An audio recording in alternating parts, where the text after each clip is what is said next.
মাবুদ মাওলা। গানটা আমার বাবার লেখা, মাঝে মধ্যে গাই আমি, তো আমার বাবার সেই গানটা দিয়ে আমি পালাটা শুরু করলাম। শয়নে স্বপ্নে সে প্রেমিকের সনে, শয়নে স্বপ্নে সে প্রেমিকের সনে, শয়নে স্বপ্নে সে প্রেমিকের সনে, খেলছেন গোপনে এসে গুজরাটে খেলছেন আমার প্রেমিক মাওলারে, গুজরাটে খেলছেন আমার মাবুদ মাওলা।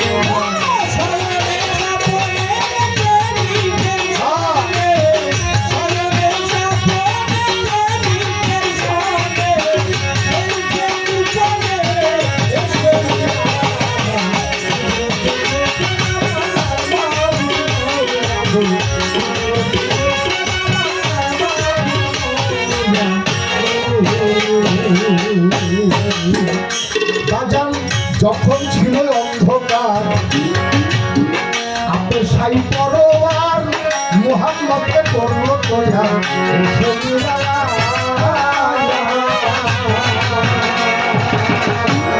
বাবা যখন ছিল অন্ধকার, আপনি সাই পরোয়ার মুহাম্মদকে করলো তৈয়ার।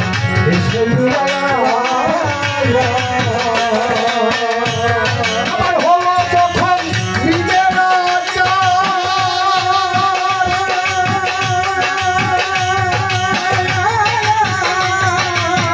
হলো যখন নিজের আকার, বলে আল্লাহ সাই পরোয়ার, হলো যখন নিজের আকার, বলছেন আল্লাহ সাই পরোয়ার। চেষ্টা করো এবার হুকুমে মাওলা, গুজরাটে খেলছেন আমার প্রেমিক মাওলারে, গুজরাটে খেলছেন আমার মাবুদ মাওলা।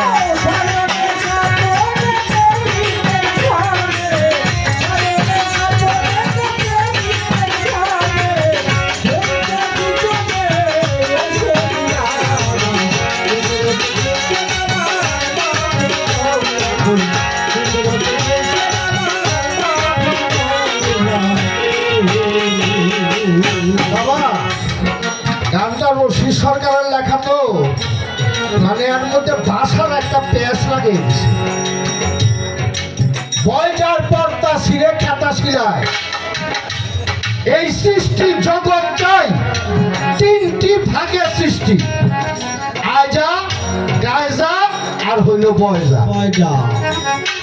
আয়জা হলো নুৎফাই শক্তি, নুৎফা থেকে যারা সৃষ্টি, আমরা মানুষ গরু ছাগল বাছুর এগুলো যারা, আমরা নুৎফা থেকে সৃষ্টি, এটা হলো আয়জা। আর গেজা যেটা গেজাইয়া উঠে, গ্যাস গাছ বৃক্ষ তরুলতা যেগুলা গ্যাস হয়, এগুলো হইল গেজা। আর বয়জা হইল যেটা ডিম পারে, সেটা হলো বয়জা। এই বয়জার পর্দায় খেতা ছিলায়, অর্থাৎ যেদিন ডিম্বকারে ভেসেছিল মা জননী, সেই দিন ডিম্বকারের কথা বলা হয়েছে। এই বয়জার পর্দা সিরাই খেতা সিলাইছে, পাঞ্জাতন যে মাতৃগর্ভের মধ্যে ছিল, একটি জায়গায় ছিল, এই পর্দাটা ফেটে যাইয়া হা হে হু তিনটা শব্দ করে যখন আল্লাহ বলে গেল হা হে হু, তখন উপরের থেকে নিচের থেকে আল্লাহ বলল আপসে আপ, উপরের থেকে মা বলল আমি তোমার ভাব। জগৎ স্বামী মা বলিয়া ডাকলো, আমার ভাতে মানে যাইয়া জগতের স্বামী আমার আল্লাহ, ও আমার ভাতে মারো স্বামী, আমারও স্বামী, আমার স্ত্রীরও স্বামী, সবাই স্বামী হইল আমার আল্লাহ। আমার ভাতে মারা ডাকলো মা বলিয়া। সৃষ্টি জগতের মধ্যে এই ঘটনাটা ঘইটা, সেখানে 5 জন সন্তান জন্ম দিল। বিয়ে হয় নাই, বিয়ে হয় না, বিয়ে করা লাগে। পৃথিবীতে আইসা জন্ম দিতে গেলে বিয়ের প্রয়োজন। সেখানে সৃষ্টি জগৎ, সেখানে আর কোনো বিয়ের প্রয়োজন হয় নাই। বিয়ের না করেও সন্তান সৃষ্টি কইরা 4 যুগের উপরে আমার মা হইল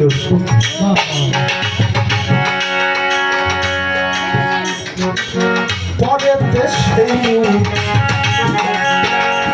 রাখে গাছের উপর, গাছের না ছিল গুণ শুনলে তোলা।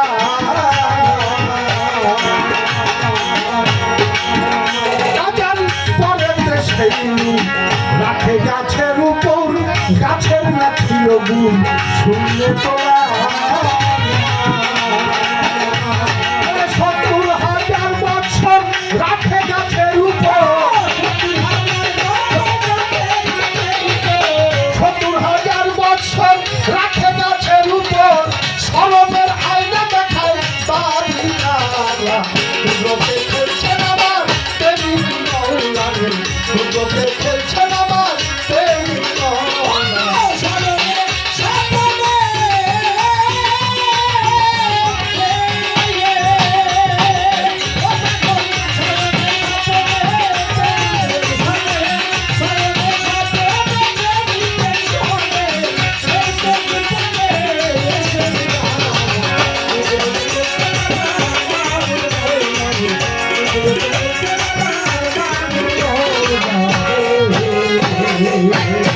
গানের দ্বিতীয় ছন্দ, এই জগতে যখন একটা জংলার বাঘে তারে বিয়ে করলো,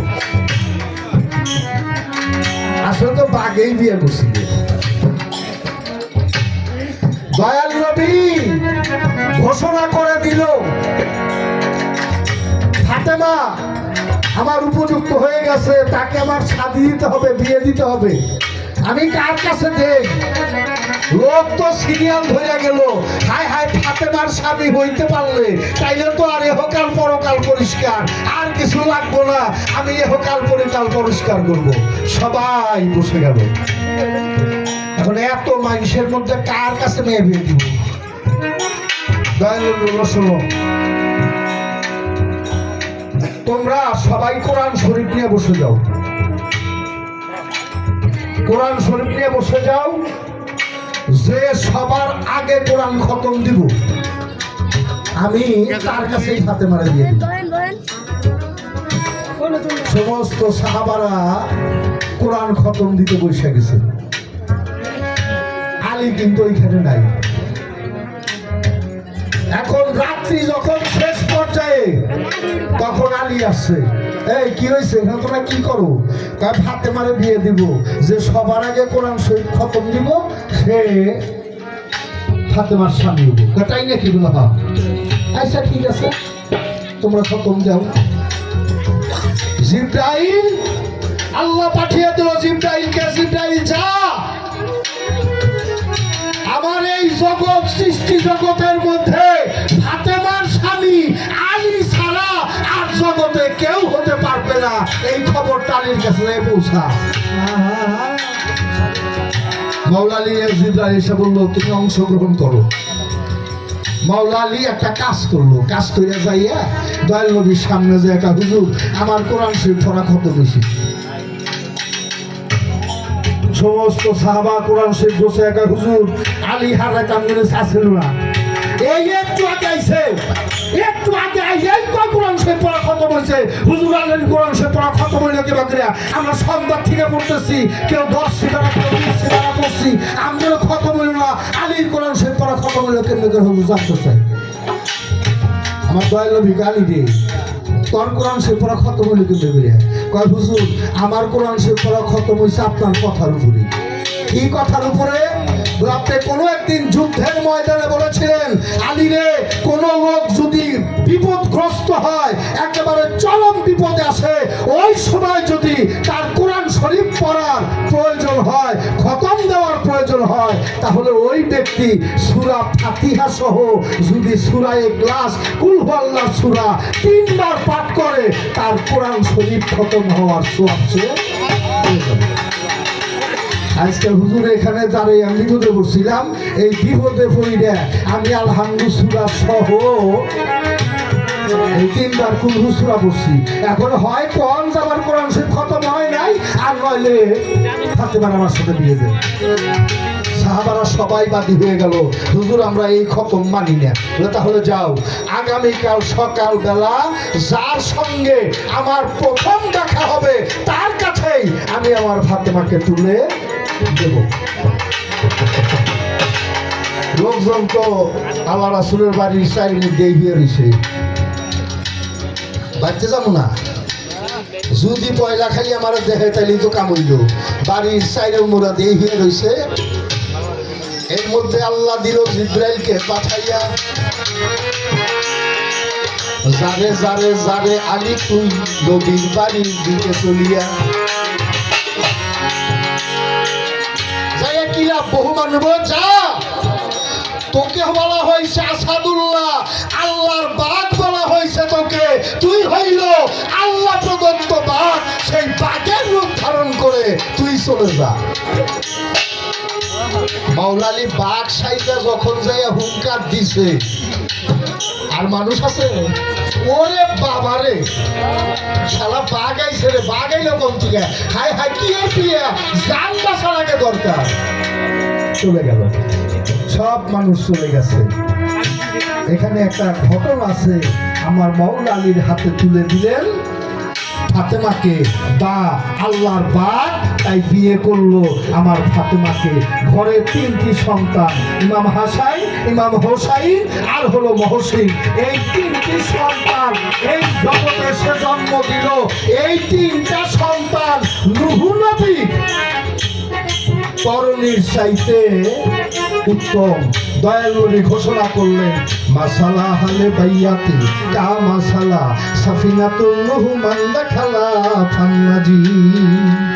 মাসালা হালে বাইয়াতি কা মাসালা সাফিনাতুন নূহ মান দাখালা ফান্নাজি।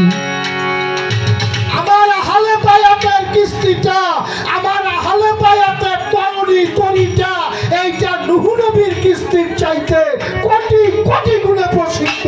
এতে যারা উঠলো তারাই মুক্তির রাস্তা খুঁজে পাইল, আর যারা উঠলো না তারা মুক্তির রাস্তা খুঁজে পাইল না। যখন দেখায় আয়না ময়ূর দিল নাচে না, তাকে পড়লো কসুরা হইল পাঁচখানা। যখন দেখায় আয়না ময়ূর দিল নাচে না, তাকে পড়লো কসুরা হইল পাঁচখানা। সকল নবীর শ্বাসে পাঠায়া রক্তাসে, সকল নবীর শ্বাসে পাঠায়া রক্তাসে, সকল নবীর শ্বাসে পাঠায়া রক্তাসে। মা আমিনা তুলে বসে আমিনা খেলছে না মা, খেলছে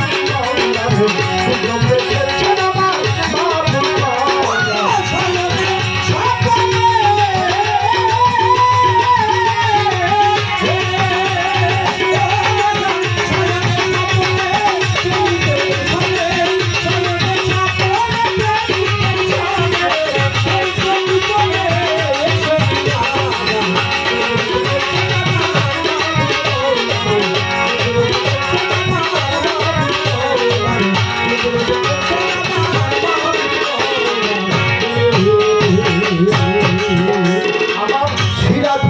বলে দোষী পারে না কিনিলে পারে রোকালে তোমার ঘটিবে জ্বালা।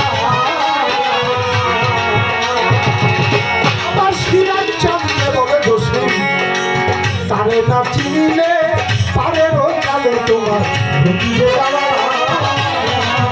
সারা জাহানেরই সরকার নবী দিয়া,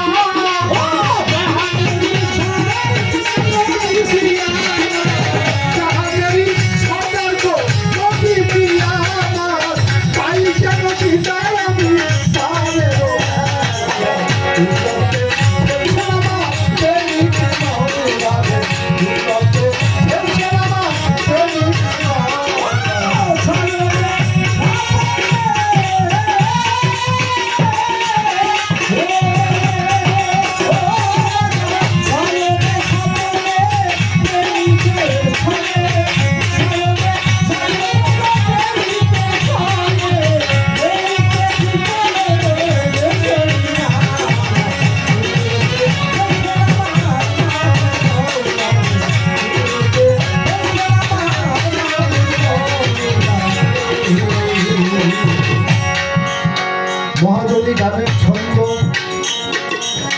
বন্ধ করে লই, ভাবের কথা চোরা গাথা আগে করব সই।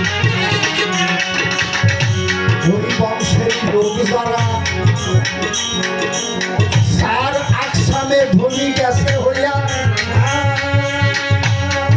আবার আখের জাহের বাতন সার আকসামে ধনী যায় তারা হইয়া। তারপরেও তাদের নাম ফকির, বুঝাও মরে যাইয়া। ফকির হইয়া কেমনে কইরা ধনী হইল, আমায় দাও বুঝাইয়া। বাবা, ফকির শব্দের অর্থ হল বাদশা।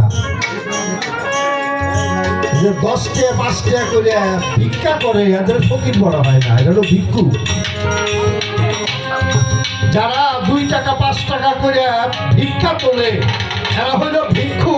ফকির যে ফকির হয়েছে তার আমল আছে জাহের পাতের 4 যুগের উপরে, সে নিয়ামত প্রাপ্ত, সে ধনী। টাকা থাকলেই ধনী হয় না, টাকা পয়সা সয় সম্পত্তি থাকলেই ধনী হয় না।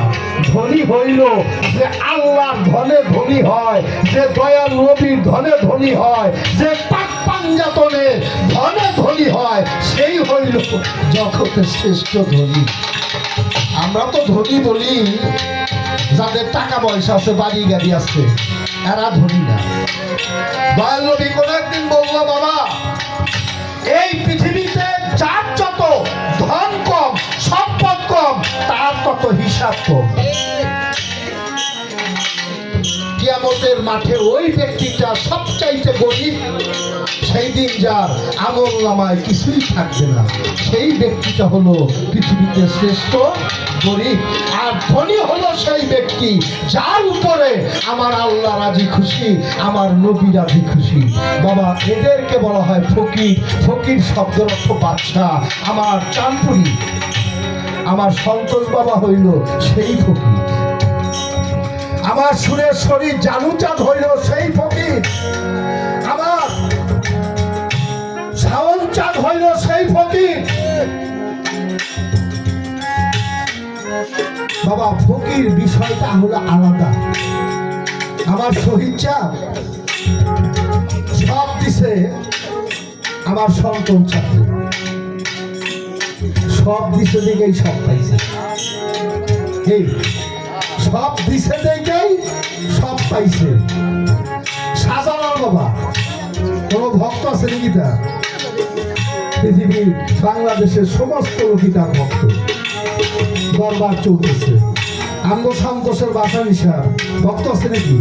ভক্ত নাই, চলতেছে। শামসা বাবার বাজার চলতেছে।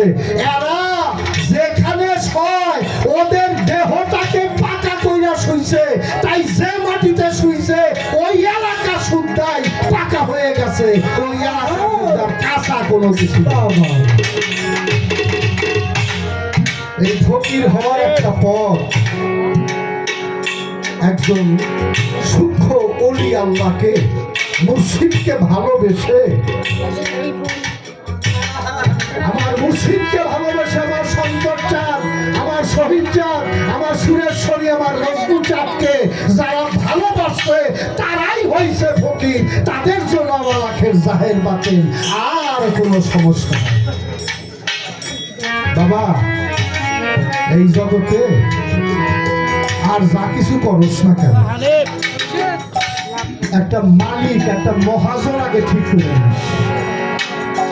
একটা মহাজন ঠিক না থাকলে, একটা মালিক ঠিক না থাকলে তার জগতের মধ্যে কোনো কিছুই থাকে না।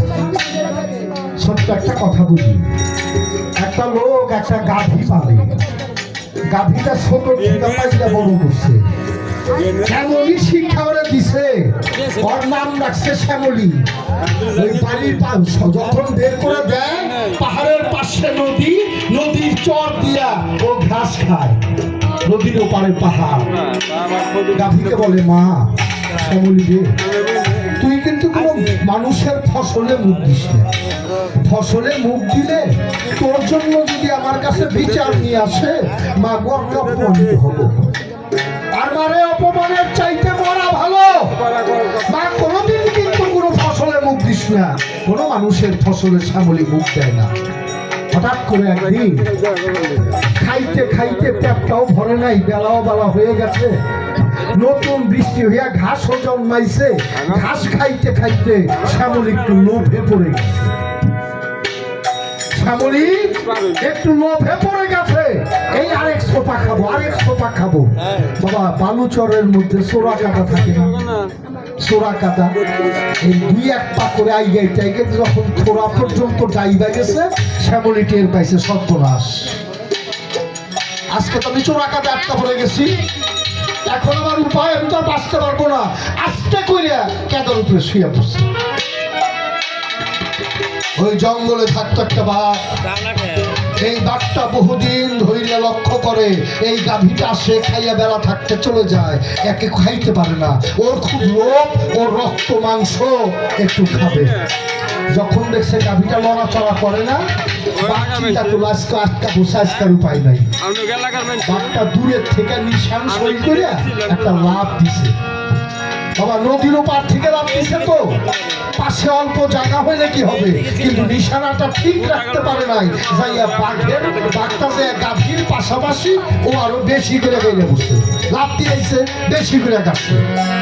এখন দুইজনই আছে, দুইজন শুয়ে আছে।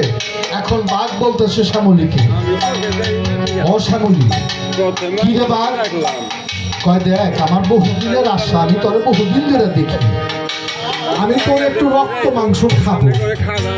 তো শ্যামলী দেখ, আজকে তুইও বিপদে পড়ছস, আমিও বিপদে পড়ছি, তুইও মারা যাবি, আমিও মারা যাব, তোর মুখটা একটু আমার দিকে ঘুরিয়ে দে, আমি একটু কামড় দিয়া তোর রক্ত আর মাংস একটু খাইয়া আমার মনের স্বাদটাকে পুরাই। শ্যামলী দুইটা চোখের পানি ছেড়ে দে, বলছে বাঘ আজকে তুই মরবি, আজকে নিশ্চিত তোর মৃত্যু হবে, তোকে কেউ বাঁচাতে পারবে না, কিন্তু বাঘ তুই জানিস আমি মরবো না, আমি মরবো না রে। বাঘ বলে শ্যামলী তুই কি আমার চাইতে বেশি শক্তিশালী, তুই কি আমার চাইতে বেশি জোরোয়া? শ্যামলী বলে না, তোর চাইতে আমার শক্তিও বেশি না, জোরও বেশি না, তাহলে তুই বাঁচবি, আমি মরবো কেন? শ্যামলী ডাক দিয়ে তোর কি কোনো মালিক আছে? এই পৃথিবীতে তোর কি কোনো মালিক আছে?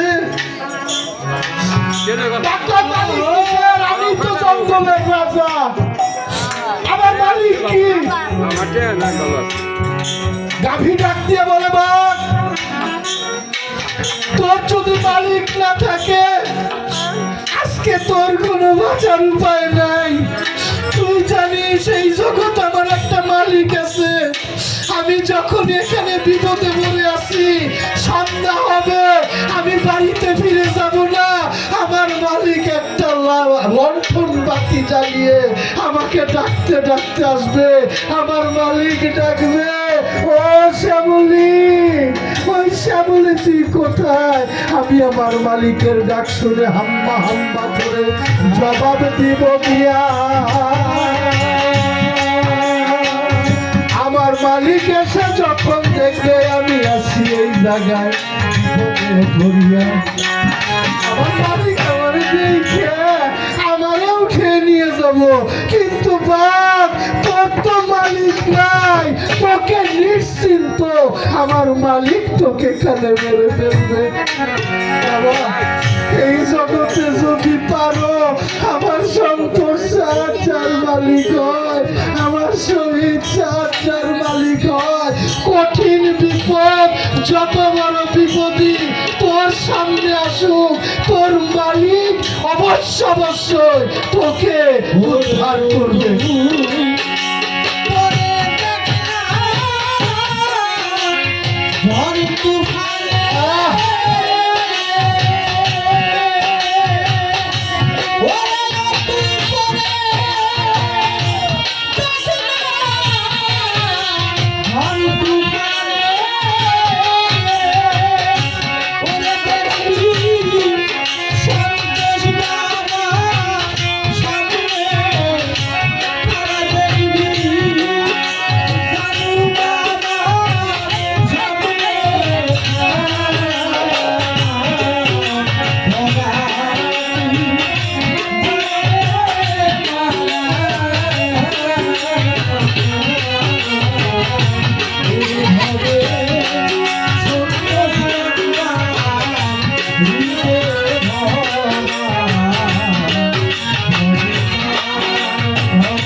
গুরু নাম যা নিজে ধরা আর ধরা কখনোই মারা যায় না। শত বিপদে উদ্ধার পায় ভক্ত গুরু সহায় হয় যখন। কেন ভাবে এসেছিলাম করিলাম ভাই, আজও আমার দয়ালকে আমার ভালোবাসাই হইল না। বাবা মুর্শিদ যাহার হয় কান্দারি, দয়াল যাহার হয় কান্দারি, দয়াল যাহার হয় কান্দারি, দয়াল যাহার হয় কান্দারি, আকুলে সাজিতে পারি, দয়াল যাহার হয় কান্দারি, দয়াল যাহার হয় কান্দারি। গুরু ভাব গুরু ভজ ওরে পাশান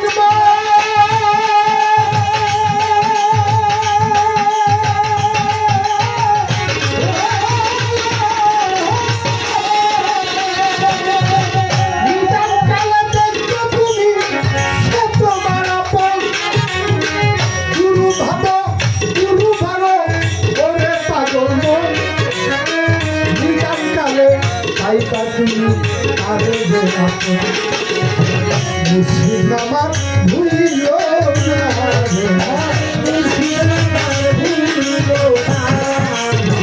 সন্তোষ আমার ভুলিল না,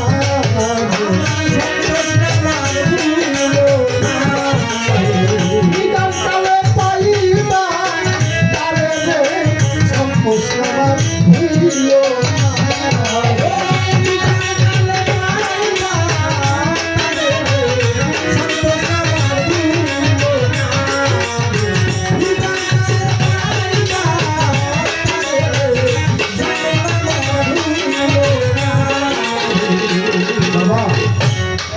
গুরুকে মানুষ জ্ঞানে পুজিবে যে জন, নিশ্চয়ই জানিও তার নরকে গমন। এই মানুষ চেনা মানুষ ধরা এটাই বাবা একটা কঠিন বিষয়। মানুষ না চিনলে কখনো মানুষ ধরা যায় না। সেখান থেকে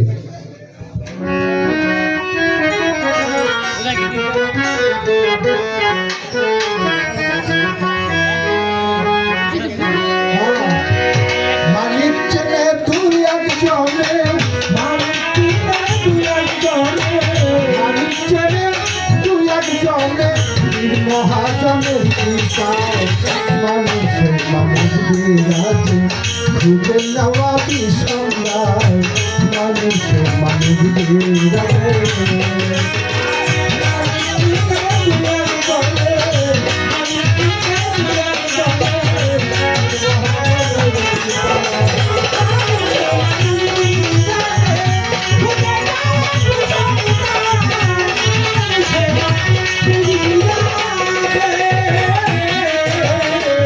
আছে মানুষ প্রতি ঘটে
মানুষের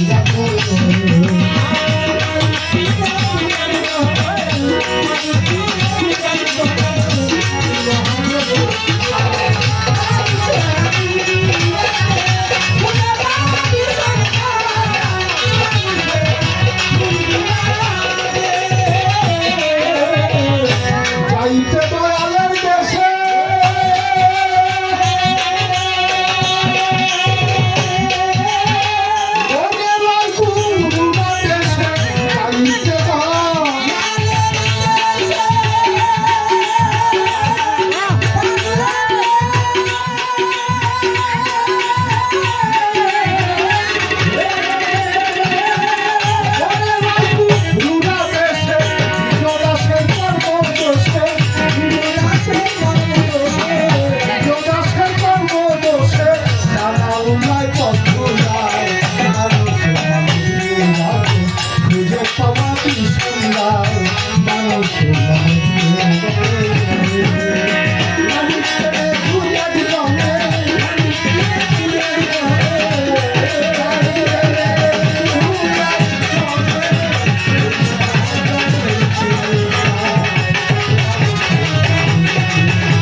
সুপ্রিয় আশেখান, আমার শ্রদ্ধাবান ব্যক্তি দাদাবাই জসিম সরকারের গানে সন্তুষ্ট হই বকুলতলা থেকে উপস্থিত